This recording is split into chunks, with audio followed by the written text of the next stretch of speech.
us understand the timeline for a nuclear project and the different opportunities for communities and states to jump in. For lunch. Can you hear me? No. I get to be, well. Carrie, you should turn it on when you give it to me. Just saying, thought you liked me. Hi, everybody. It is really great to see everyone here. I'm going to talk a little bit about the timeline of a nuclear project because folks tend to focus on what it's going to take to do a reactor. But what follows me is the ecosystem, and I'm really grateful to hear us all talking about the ecosystem.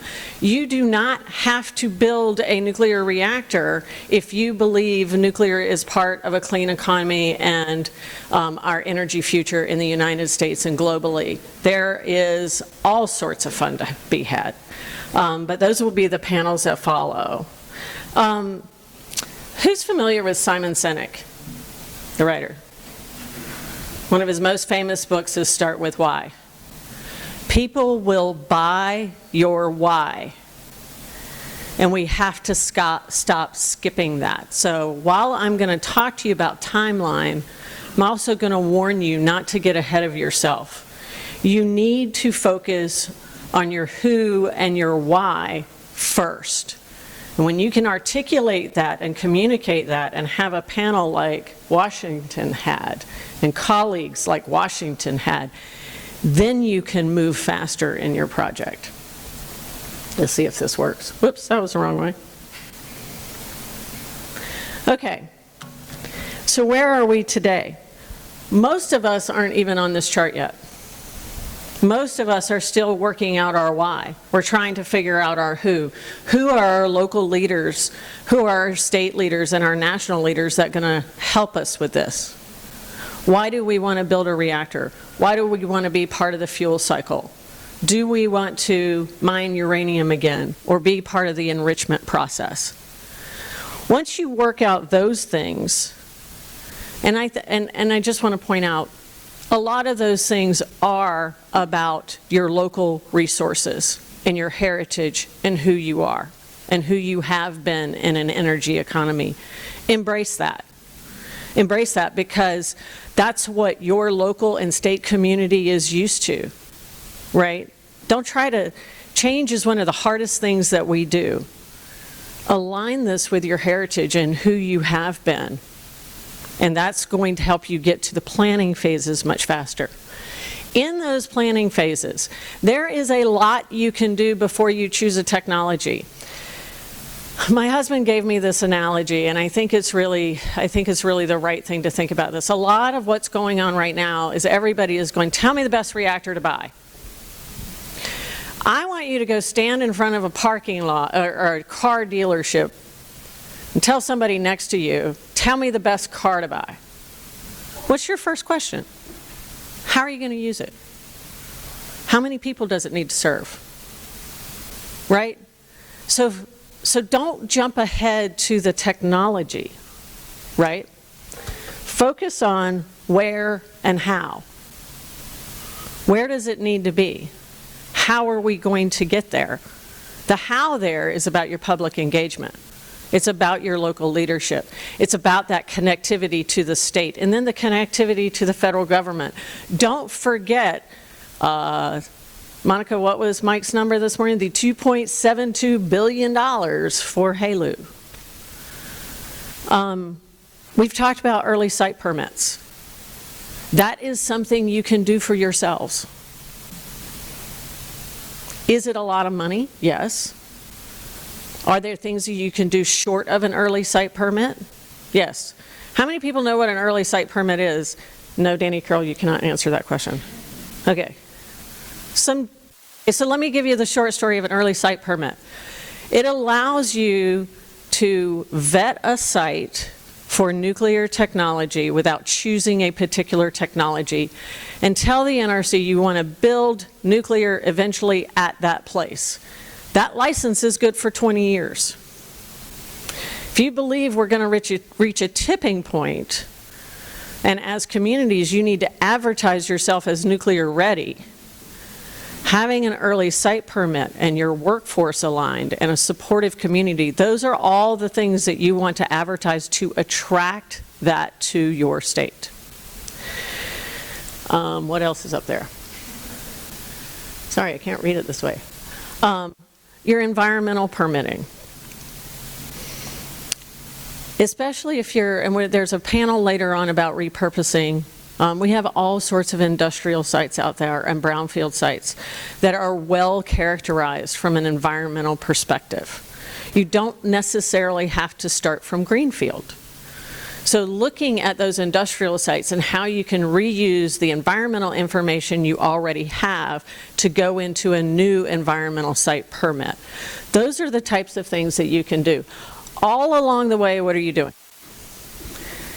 Continuing to refine your why. Why do you need the particular technology? Who does it need to serve? Then you can, and you're monitoring the technology. You're monitoring as it becomes mature. You select your technology, and then this is a lot about, you know, the licensing process and the construction. This is the current state of licensing.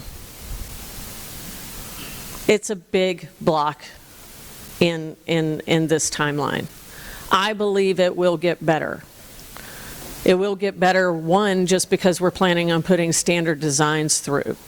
Okay, so one of the other reasons that it will get better is because the NRC is sharing some of those technical reviews with Canada, right? We're doing everything we can to make that block as small as possible. But once you have an early site permit, you can start some civil construction if you want to. You can work, so you can start preparing the site for once you have your license, and then you can start your safety-related construction, your nuclear-related construction. I believe, based on these designs as well, that we're going to see these construction times come down as well. What makes construction times come down?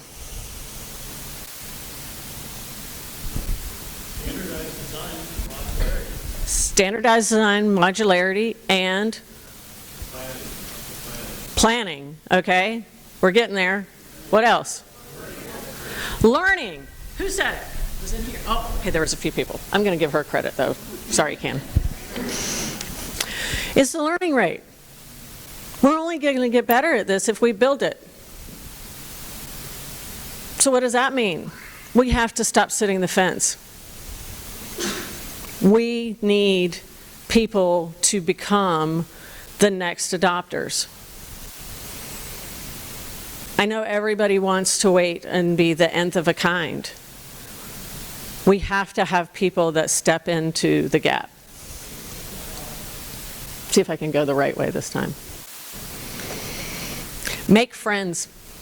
This is what you're here for. First of all, I'll tell you, there is so much conversations across the United States about nuclear energy, across the whole ecosystem. Make friends. Don't duplicate work.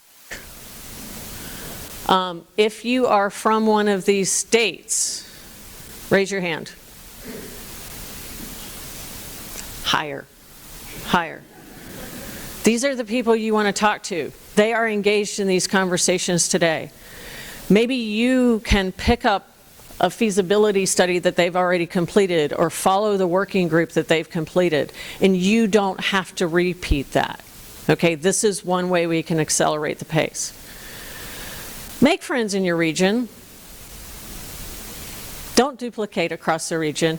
And where's Greg Cullen? I just saw him. Did he leave? Okay, well, when somebody finds him at lunch, I just want to correct. Diablo Canyon is 944 miles away from Columbia Generating Station, not 1,000.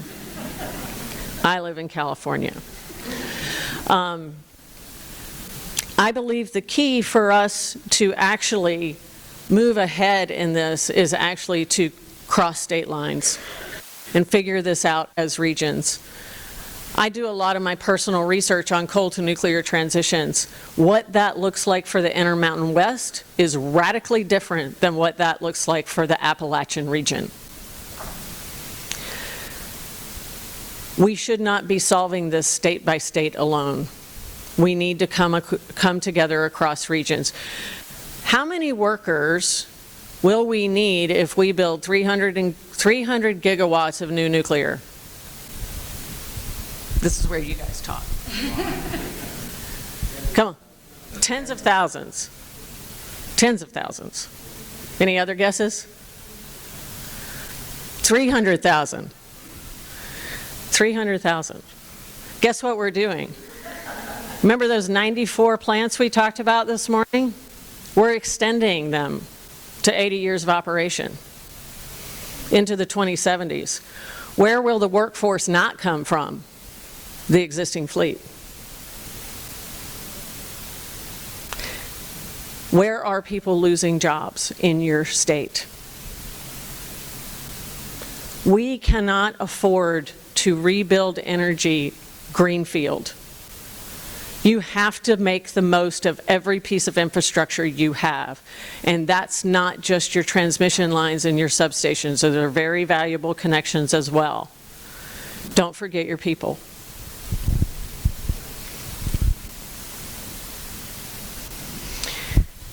I'm going to share a couple of case studies here. This one, where is Barbara? Barbara, are you in here from Salt River Project? Barbara, oh, and she has a beautiful flower, and she's got a mint scarf on. She didn't know I was going to do this, but oh wow, that really didn't come out well. I'm sorry for that. We partnered with Salt River Project when the community of St. John's called us and said, we want to consider nuclear, but Salt River Project doesn't want to. Can you help us? I was grateful that Salt River Project was willing to do a research project with us, and we looked at the feasibility of repurposing that station. It started with the go, no-go decisions. We all know that there's specific things that you have to be able to do to site a nuclear power plant. Things that can't be fixed. Seismic, flooding, the birds and the bunnies, as we call them. So you needed to look at all of those things first. But in the same time frame, they committed to a larger repurposing study looking at other low carbon generating sources. Bottom line is, after a year of working with Kiewit and Gain, they went from having a retirement date for their station to having a committed plan for repurposing. Barbara's leading that. I don't know if you're leading the new team or on the new team. We're going to say, I'm going to promote you. You're leading the new team. But that was a huge change. Salt River Project does not have nuclear in their portfolio. So helping them to consider the technology and what it might look like. Nuclear's not in phase one, right? That's the when part. When can we do it, and what are we doing in the meantime? If you talk to data centers, they're like, boy, if it was available today, I'd buy it. Okay. We got coal plants that are operating today that you could build next to until you want to build a nuclear plant. Think creatively. Dwayne, this one's for you, my friend. So a few years ago, I was invited to Colstrip, Montana with Senator Ankney here. Wave. He's retired now, but you see how well he's doing with that. And we did a public meeting that day. We were in the evening. Nuclear was in the evening. Water was during the day. The water you see there is pumped from the Yellowstone River 30 miles away. Who owns the pumps and the valves and the pipes? The utilities. Because most of that is used to cool the coal station. It's also the town water source. So if you close a coal station, you have a much bigger impact on this town. There's a mine in this town that primarily serves this station. And so they talked in the afternoon about water, and then in the evening, we got to talk about nuclear energy. If I was a citizen, I would have not been your fan. That was a lot to do in one day, Senator Ankney. But we did it. And it started a great conversation. This is a town, when you walk around, first of all, Jim Atchison made sure that we all had squeezy coal things in our hotel rooms to remind us of why we were there. But we're doing a pilot study with Northwestern Energy to look at different transition plans, not just for what the energy, the utility needs, but how it impacts the broader community, such that they can partner together and tell a different story at the state level and potentially with the EPA. Think creatively. I'll also say I'm proud to say that the DOE has funded these communities through Energy Works and CLEAP. This is technical assistance that you can get from the Department of Energy. You do not have to become an expert in energy transition. There's technical assistance available. My program has some of it. What I think is most exciting about this is we're going to see Montana, Colorado, and Utah working together through the CLEAP program. If you want to learn more about that, Emily Nichols, raise your hand in the back. I'll be working with the Eastern Kentucky community in Pennsylvania. Make the most of the federal dollars that are out there and available, and if you're not sure what money might apply to your situation, call GAIN. We will figure it out for you, or we will do our best. While you're here, it's great to listen to the presentations, but I hope you walk away with bucket loads of business cards and connections, and actually do something with them. Don't just set them on your desk when you get home. Make those phone calls, make those connections. That's how this is going to get done. So don't jump ahead. I'm going to go back. Don't jump ahead to the what and the when on the tail end of this curve. We all need to be working to get to really start our planning. So as you go to lunch, which I don't know what Kara has planned for us, it says it's a working lunch. Oh, it is. There's a video. Okay. If you want to talk over the video, sorry, Carrie, you're going to kill me. What I want all of you to do is loan your time and your leadership to figuring this out. Don't depend on somebody else to figure it out for you. There is plenty of help out there. This room has never been this full. And normally, okay, I tell my team, if you're high-fiving your best friends, you're in the wrong place. What I am proud to say is that I used to only speak inside the nuclear circuit. I'm looking at all the relationships that I've personally made over the last 3 years, and for those of you that I don't know yet, I plan to know you by the end of the week. Enjoy your lunch.